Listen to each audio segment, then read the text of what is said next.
Well, I was at the end of a long, busy Tuesday. We had 4 children.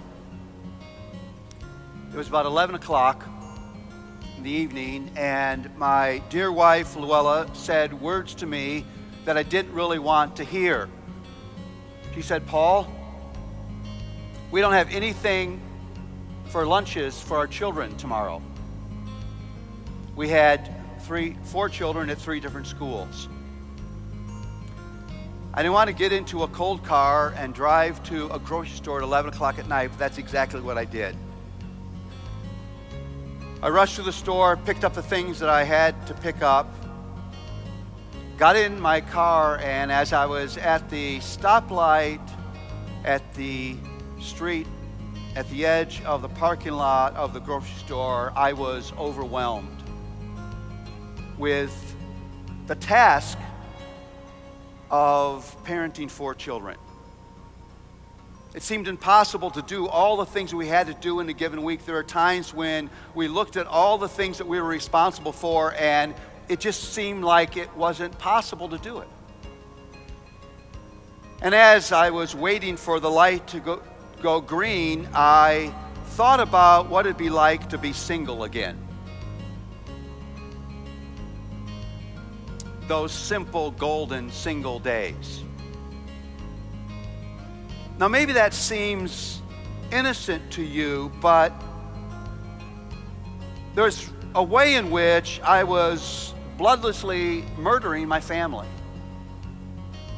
And that thought of, I just want to be by myself and have life simple again, so scared me that I pulled off to the side of the road, tears streaming down my face, and just prayed maybe the most deeply theological prayer you can pray: God help me, God help me, God help me. Now, I wish I could say that my story was unique, but it's not.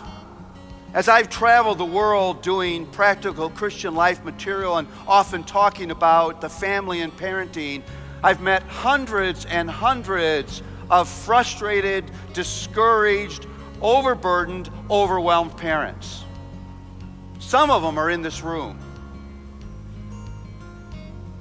who are in some way lost in the middle of their parenting story.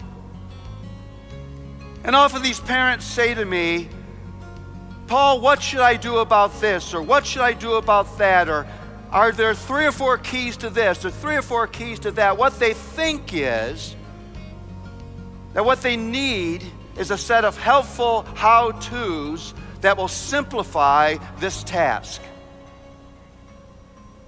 Just point me in the right direction. Now think with me, what could be more important? What could rise in higher significance than to be God's tool on site for the forming of a human soul? It's hard to imagine that there'd be a calling more significant than that. And as I listened to these conversations, what hit me was that the gospel, the glorious, beautiful, life-giving, life-altering, hope-giving gospel of Jesus Christ that we celebrate on Sunday, that we say is our reason for getting up in the morning, doesn't seem to be the model for their parenting. That the kinds of things that parents do, the kinds of places they look for help, the kinds of places where they seek hope are different than the message that they say is the core message of their existence. That parenting somehow isn't shaped, formed, driven by the gospel.